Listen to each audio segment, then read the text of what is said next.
Hi, and welcome to the Tali Loz podcast, where we discover spirituality together. And we are starting Pisces season with Jev. Hi, Jev. How are you?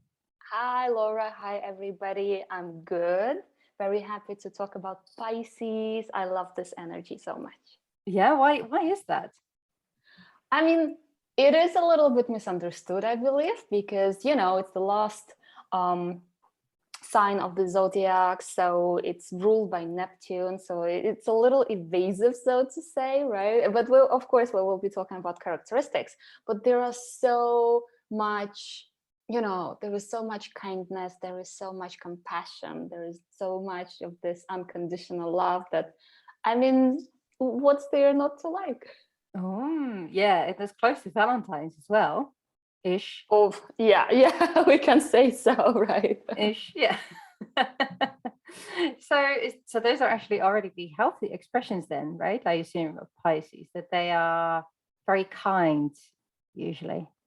Let's dive into that. I love it. Typically we have a little chit chat in the beginning, but now we're like, let's go straight Let's go. I'm Why not? intrigued. It's like Why not? I feel we all need that energy. If I hear it from what you say, I feel, the world is opening slowly after the COVID times, and there's so much polarization. We need kindness and compassion. So I'm like, let's go for that because we need it. Totally. And in fact, the energy of Pisces is already and will be very important this year. Okay.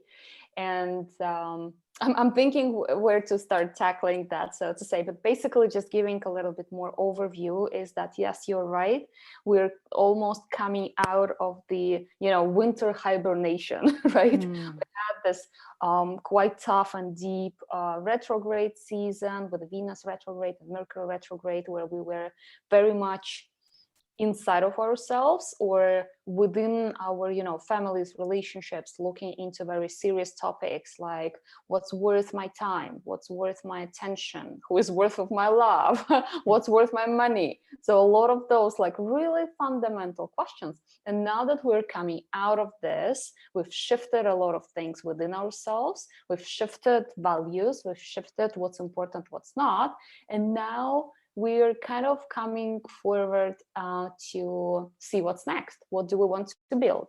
And for that, we need imagination. Yes. And Pisces is exactly about imagination. So it's also, is it also creativity wise, or is it exactly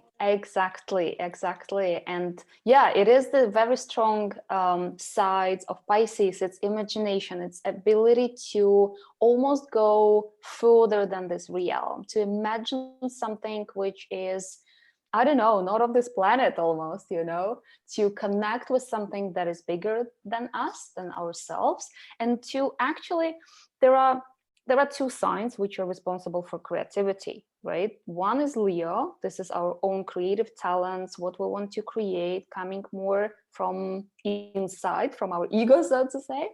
And then there is creativity from Pisces, or ruled by Pisces. And this is a little bit different creativity or type of creativity, because this is almost channeled. It's kind of divinely inspired creativity.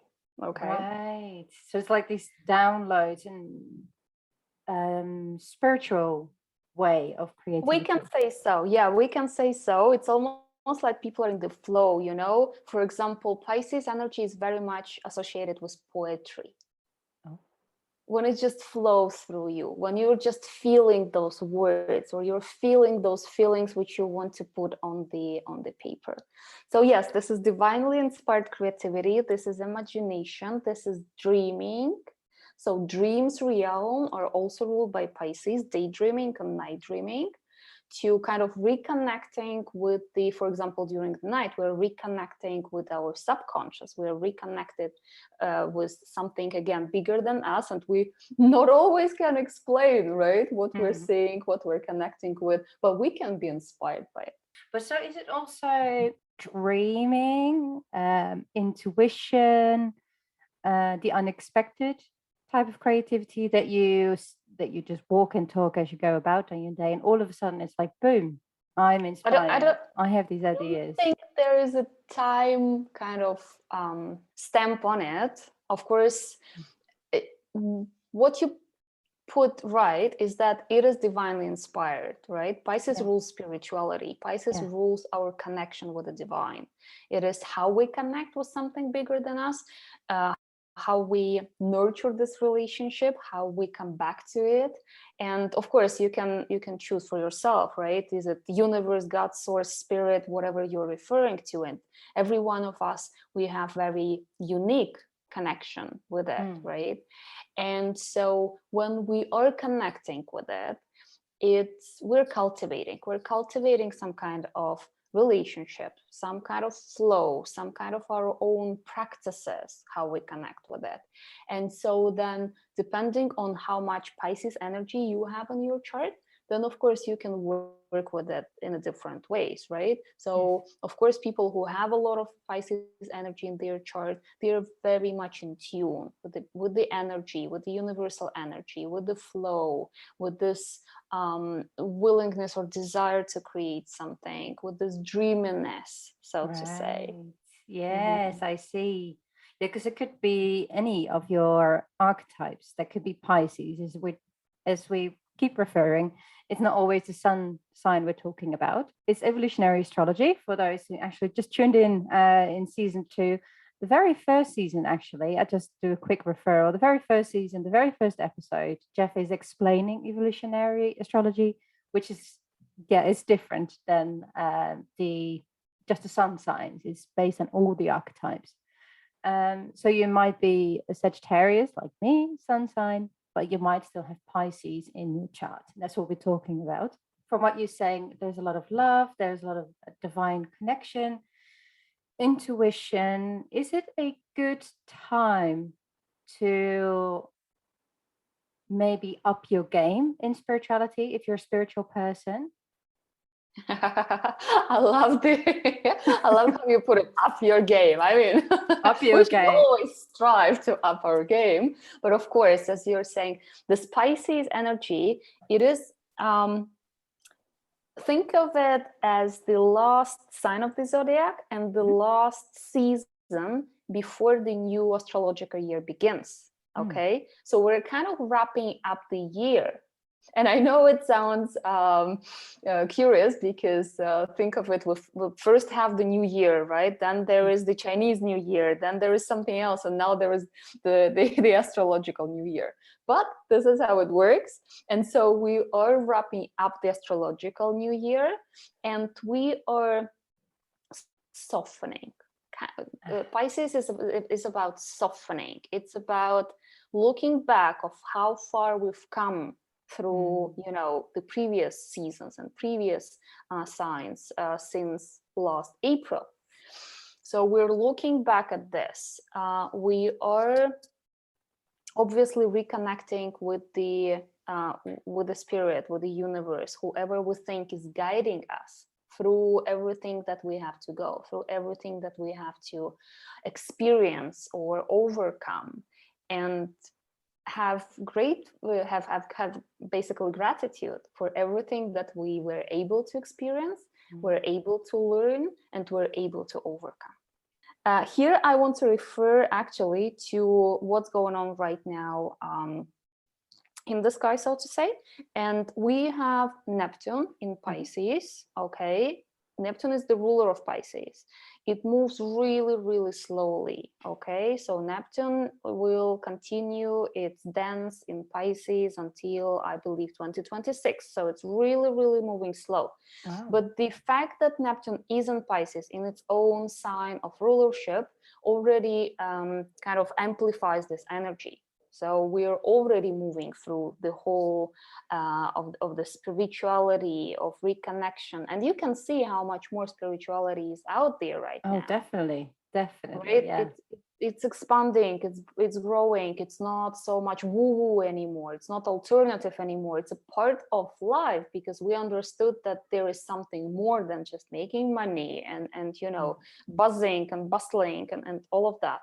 And on top of that, this year, we have Jupiter in Pisces. It started end of December, and so right now it's already swiftly moving in Pisces. And of course, Jupiter is the amplifier as well, because Jupiter is about growth and expansion and happiness and luck and truth and higher knowledge. So it's kind of this, very bouncy energy that is quickly approaching Neptune. And so we're already living in the period of time where Jupiter and Neptune are co-present in Pisces. And on top of that, Jupiter used to be an ancient ruler of Pisces before Neptune has been discovered. Oh, wow.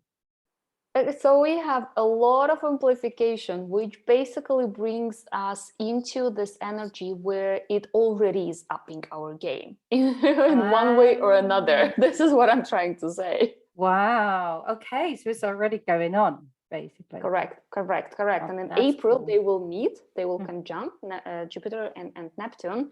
And we definitely will be talking about it also next time we come together. And but April will be a huge month for everything creative and for everything spiritual. And if you are a spiritual business, just go with your creativity, go with the flow, with all those spiritual creative ideas. It's your time. It's literally your time. Oh, good. I already feel like it's my year, so I'm looking forward to April already.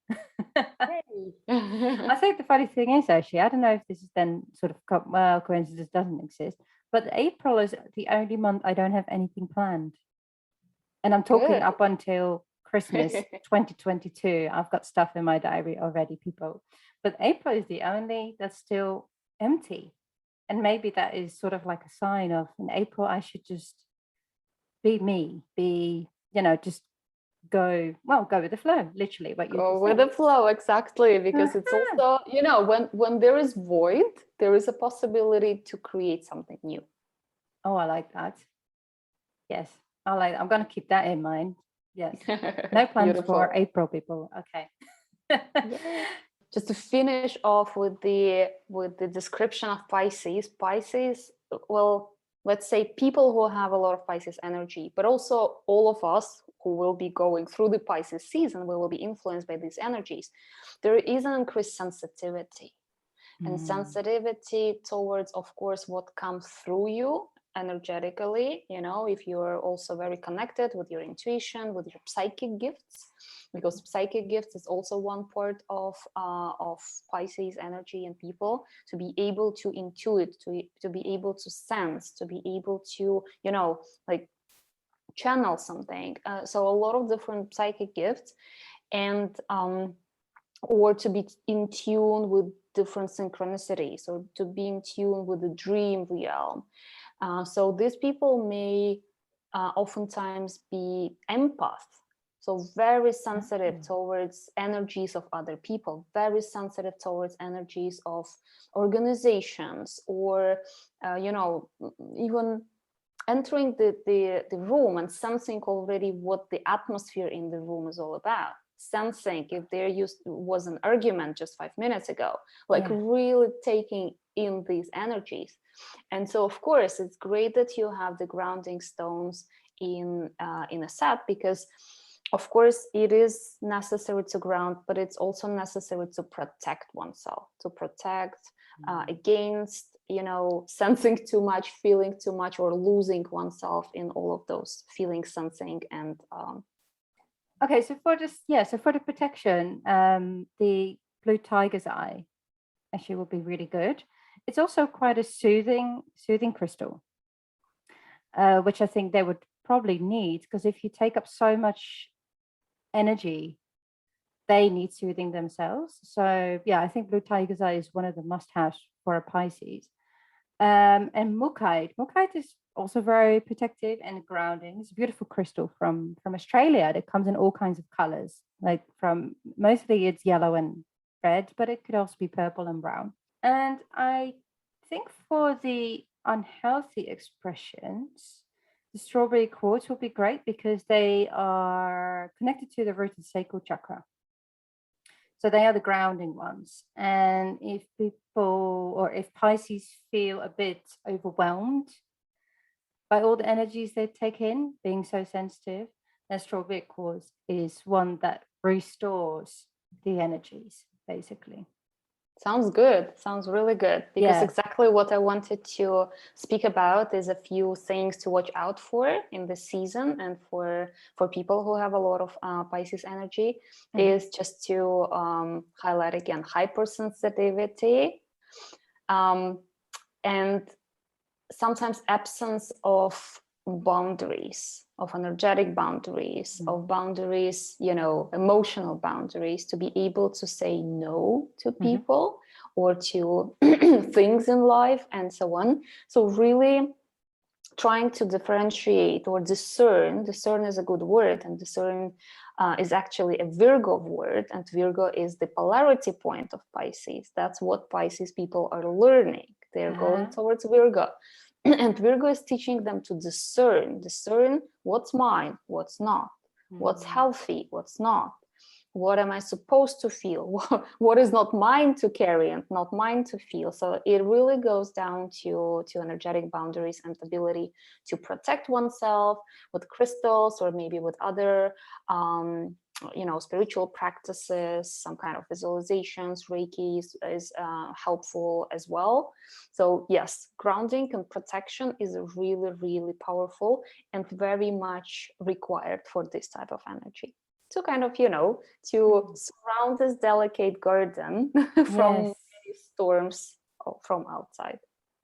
And does Pisces also, can they be a bit away with the fairies as well? Absolutely, Because, absolutely. You know, it's ruled by Neptune, and Neptune can be very ambiguous. It can be very foggy. It can be very, it basically, you know, in a healthy expression, it's about fantasy. It's about illusions. It's about delusions. It's about living in pink glasses and looking at the world through pink glasses, or looking at the love through pink glasses, you know, really idealizing something or someone.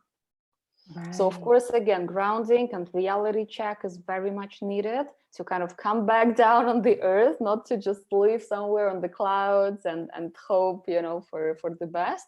But of course, everyone chooses what's best for them. But yeah, reality check is a good thing. Obviously, because they are more empaths, but are they also empaths towards themselves? Like, do they have self-loathing, that they feel like a victim often, or anything like that? Oh, that's a deep question, Laura. Yeah, well, I'm getting into this now. Yeah, I can see that. I love our sessions that we're already dancing so nicely. I wouldn't call it self-loathing. I would call it the overwhelm, right? And that's, I think you also noticed yourself previously and mentioned it. So basically, because there is so much sensitivity with them and so much, you know, connection with the non-material world, the material world can actually overwhelm them. And so reality may seem harsh and feel harsh. This is why they tend to stay in this protective bubble and, you know, go more and live in the fantasy world, or live in an imaginary world, or live, you know, they might, or they tend to find the way to escape from reality. Okay, and then this escapism can be expressed or manifested in very different ways. It can be manifested, you know, through altered state of consciousness. It can be alcohol, it can be drugs, it can be some kind of spiritual practices which are changing the state of consciousness. And of course, again, where is the limit? Where are the boundaries? Where it is too much? So, of course, when the world seems to be a harsh place, and when the reality seems way too, you know, way too hard, then of course internally, as you rightly guessed, internally they may be, besides the feeling of overwhelm, there might be the feelings of helplessness, hopelessness, some kind of suffering, or some kind of shame or guilt, So it's really kind of, how do I live in this world and how do I protect this delicate garden of mine? Wow, I see. And what else can we expect in this Pisces season? I think we've more or less covered the healthy expressions of Pisces and unhealthy expressions of Pisces. So just to kind of sum up and to look at it, the greatest thing is that we all collectively can step into and benefit from this absolutely imaginative energy to, as you said, step up our game, to reconnect with the divine, to be creative, to go with the flow, to feel the feelings of trust for the universe, that the universe is always leading you, to also feel almost like unconditional love towards everyone, because Pisces is the feeling of unity, knowing that we're all connected energetically, that our destinies are connected. And so because, as I explained, Jupiter and Neptune are soon to be meeting in Pisces, we really will feel a lot of this energy in the upcoming days. So good. So that's exactly what we need, right? Coming out of lockdown, to feel connected, to feel kinder towards each other, to feel more compassionate towards each other, to feel that we can create a different world, and to really dream the new dream, so to say, right? But then, of course, the reality check is very, very, very much needed, because as we were just saying, there might be a tendency for escapism. There might be a tendency of daydreaming, of losing the ground beneath one's feet, of going too much into the illusion, pink glasses, idealization, basically living in the cloud, or going into the lower states of, drugs, alcohol, hopelessness, suffering, and so on. So we really need to stand with our 2 feet on the ground firmly. And that's why we have quite a few planets in Capricorn right now, which are helping us to do just that. Oh, right. So the universe is preparing us already for this. Absolutely, absolutely. So we have the feet planted firmly on the ground, but then our head might take off. Will be stretched quite literally. Brilliant. Okay, and so the moon obviously always plays a part. We love our beautiful Luna. What is she going to do this season? We have 2 moons. One is the new moon and then the full moon. The new moon in Pisces will happen on the March 2nd in the 12 degrees of Pisces. So if you have your own chart, take a look where this falls for you, what kind of house it is in, because it's an absolutely beautiful, sensitive, imaginative new moon. It even I'm feeling to say it's tender, because Pisces is about tenderness, so it's tender. And I was looking at the chart of this new moon, and it's wow, it's like a pattern in the sky of planets dancing together. It already looks like a painting. Oh wow. Groups of planets coming together and saying, don't worry, we'll keep your feet on the ground, and we'll move into this direction and that direction. So we have to first thing is that it is the last new moon of the astrological year, right? And there are no negative aspects.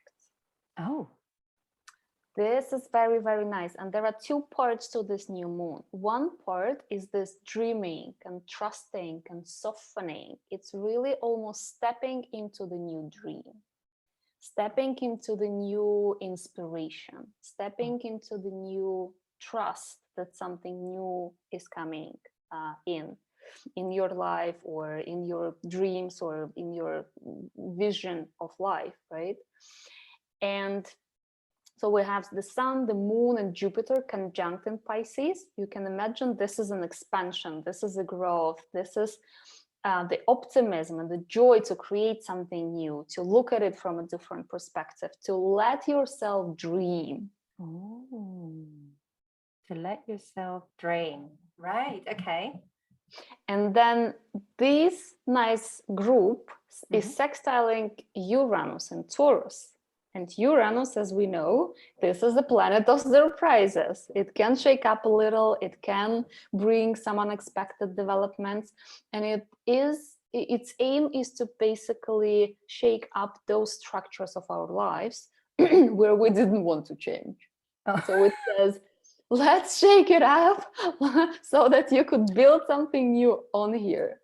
Right. And also Uranus is this cosmic intelligence kind of energy. So that might, like, for me, it suggests that with this nice aspect, it adds ease and flow to this expansion and trust, and brings those sudden insights, or it brings this sudden inspiration or ideas that you finally want to create something, or express yourself creatively, or how will this I don't know, even write poetry or create music or something like that, and those ideas, the brilliant genius ideas, will be striking.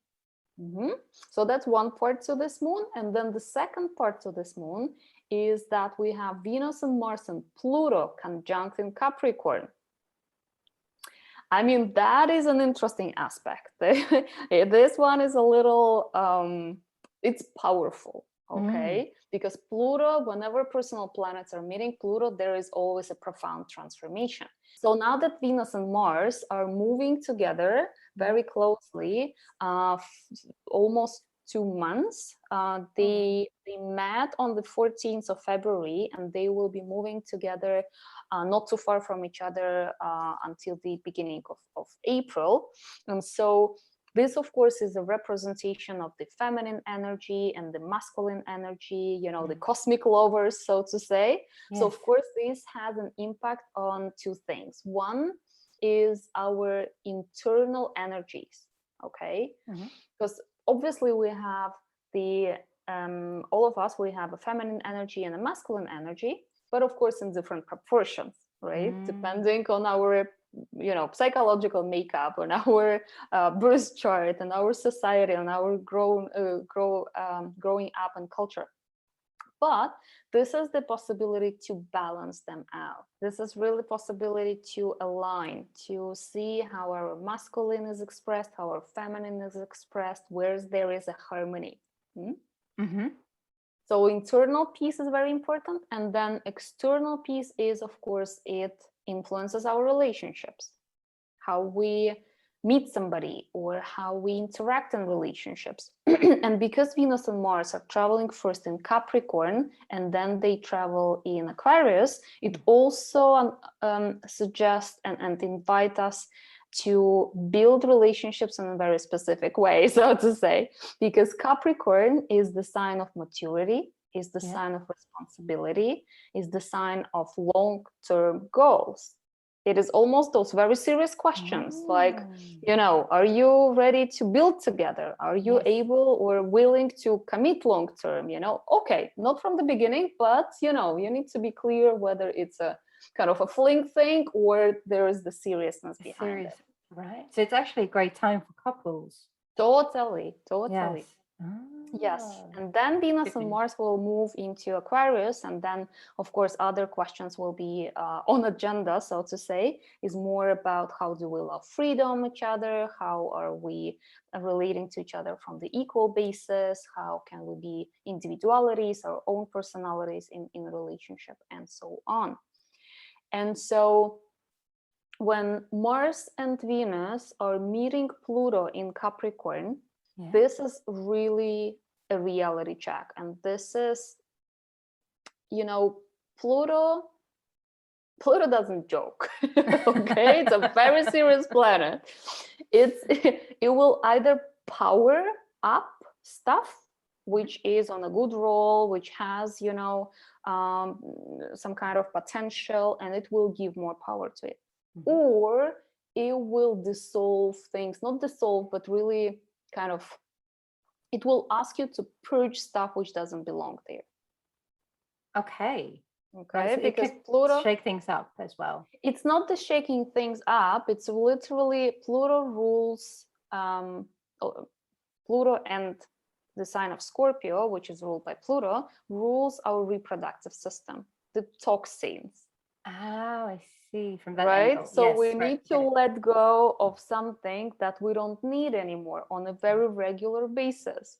And Right. that's exactly what's happening. Pluto says, okay, guys, if you are about to, dance together longer and you see there is a potential, maybe there is something you need to detox right now. Maybe there is something you need to let go of right now. Aha. I see. Oh yeah, So, I can actually relate to that in that way. Yes, definitely. yeah. Yeah. So since it is happening in Capricorn, I would suggest there is a lot of grounding. There is the energy of maturing, committing, thinking about the long term, and there is also very nice support from the nodes of faith. Oh, right. Okay. Yeah, so actually for me, if I listen to this personally without getting into too much detail, I feel like it's almost like well, actually it is an ending of a season of astrology season for me. I've got a relationship. I came out of the divorce, and it's now time to completely close that chapter and completely open a new one. And this is the right time. Correct. Sounds perfect to me. I'm ready for it. So take some time on the March 2nd for a new moon ritual. Plant your seeds. Yes. Planting seeds can be letting go of something as well. Yes, that's right. Yeah, that's right. Yeah, I really like this new moon. I feel it's very tender and has a lot of potential for the seeds to sprout and be very imaginative. I'm gonna put that in my diary. That's for sure. Yeah. New Nice. moon ritual. Yep. And then we have the full moon in Virgo. Mm-hmm. It is happening on March 18 in the 27 or 28 degrees. Mm-hmm. So again, look at your chart, see where it falls. And there are also, I would see two parts to it with different aspects and different planets dancing together. So we're already at the March 18. We also have quite a few planets in Pisces, which is, we remember there is Neptune and Jupiter already. Yeah. Then, of course, Sun is there because that's the Pisces season. Mm-hmm. And then also Mercury is joining the party. Wow. Okay. So we have a lot, right? And a lot of Yes. imagination and a lot of dreaming and a lot of kind of dancing on the pink clouds and believing that the new world is possible. Yeah, let's dream the new dream and, let's create something together. Okay. Mm-hmm. And all this party is opposing this moon in Virgo. Wow. So that is more serving, being of service, right? Service, yes, but also the first thing about Virgo, I would say this is again a reality check because Virgo is an earth sign. Virgo is very grounding, and Virgo is about discernment. What is real? What is not? What is staying? What is going? Now that I've dreamt the whole new thing and the whole new life for me, what am I actually willing and able to take with me, to plant, to grow, to make sure that it's growing nicely? I will fertilize it, I will water it, and I will take care of it. Yes. All the rest, it was a nice dream, but it goes. But it goes. Bye-bye. Yeah. Wow. Okay. So it sounds like well, actually what you said before, feet on the ground, the head in the cloud Correct. type of energy. But I really like this help from the Virgo energy, because it also says, okay, now that you had your or still having your head in the clouds, let's do a little cleaning here. Yes. Virgo loves cleaning, so let's clean, right? Okay, now that we've got a lot of dreams, how can we organize them? And then, of course, Virgo is also about health and healing. So one thing, if we're connecting with spirituality, we may simply flow on it, simply connecting, simply feeling through the energy, simply be in the flow with it. But Virgo adds a very healthy point to it. It says, don't lose yourself in this energy. It's not just for floating there. No. It's actually, you actually need to do something with it, right? You need to understand where do you stand, who you are, what you do with this energy, how you can help others with this energy. As you were saying, Virgo is about serving others. How can you ground some of these ideas you've been thinking about? Maybe it is in the area of health and healing, in spirituality. So these are really, really good ideas, and I think Virgo is really nice full moon, which illuminates. It illuminates where probably we've gone too far without dreaming. Okay, right.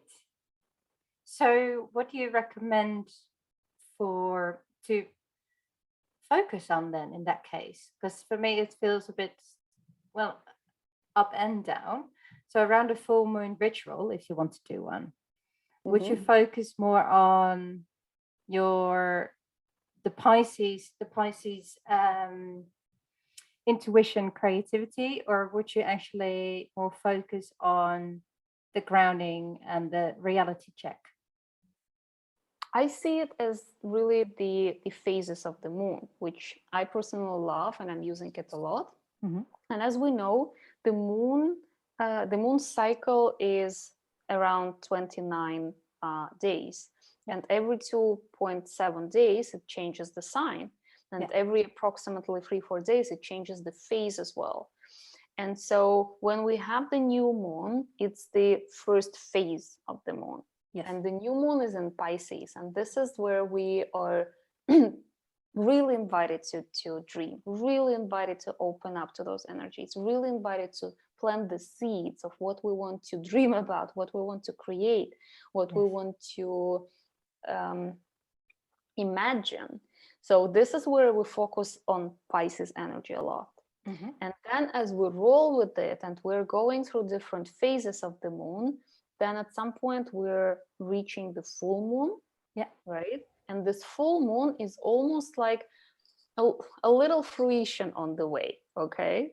And this fruition, it is illumination of, I've already dreamt of quite a few things. I've already imagined, I've already sensed, I've been divinely inspired. And now let's focus on what stays and what goes. How can I bring it down on this planet Earth and root it and ground it and make it real? Right, I see. Yeah, so it's literally the whole cycle. Absolutely. And then of course additionally the relationships part or piece is still unfolding, right? As we were talking, the Mars and Venus are still dancing together, and during this full moon they are conjunct in Aquarius. They're conjunct Saturn, and Saturn is also a very serious planet. It's about commitment and responsibility and seriousness. But also with Aquarius, it's about freedom and individuality. So basically the question is, how can we commit to each other? How can we build something together long term? But how can we allow space for each other? How can we value and honor each other's individuality? Find balance. Work yourself. Yes, exactly. in this relationship, right? Yes. And then another interesting aspect is that Mars and Venus are squaring Uranus and Taurus at this full moon. So again, you see Uranus is very active actually throughout the year. There are very many moons and especially also eclipses where Uranus is very active, because it keeps bringing in those surprises, those shakeups, to drop the old ways, to get out of the stuck ruts, to get ourselves onto the new level. So Laura, how do you see this Pisces season? How does it look for you? I think it looks great. I think it looks for me personally, I think it's closing and also opening certain chapters that I've been wanting to close for a long time. And I feel now I know it's coming, I can focus on it properly.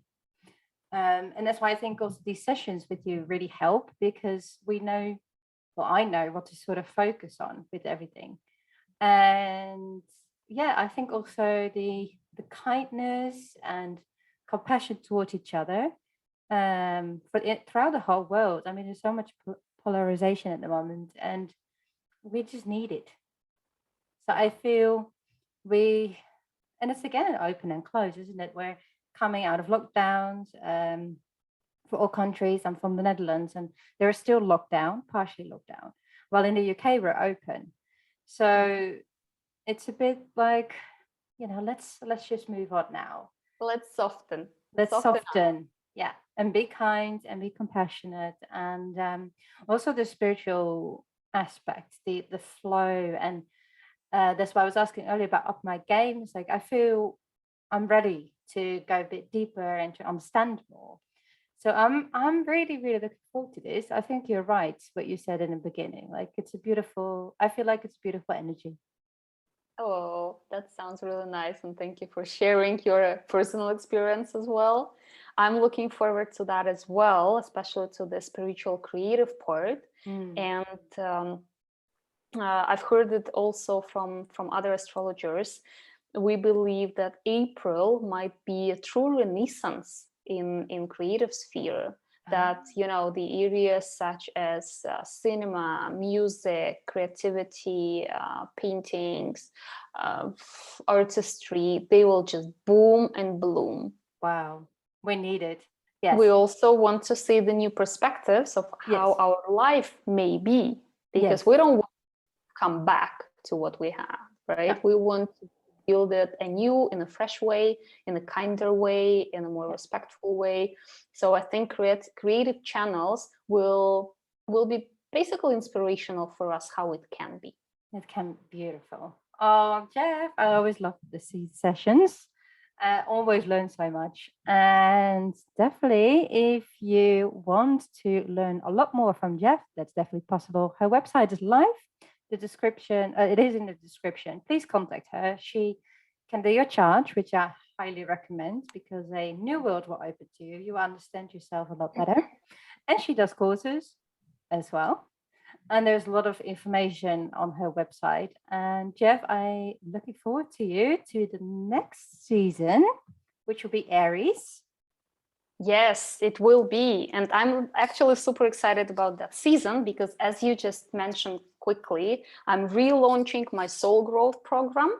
And it begins on the 21st of March. And that is already in the Aries season. So I'm really looking forward. This program is a combination between evolutionary astrology and somatic intelligence. So we have a small group of maximum 15 people. We really connect in a safe container for everybody who wants to learn more about themselves, to go really deep. And also, it's basically getting a map of your life, of your soul trajectory, of where are you going, what your soul is learning in this lifetime, how to overcome blocks, what's the mission and purpose of your soul in this lifetime. And then the somatic piece and embodiment practices are giving you the tools to get there. To know how to overcome your blocks, how to overcome your fears, how to step into your power.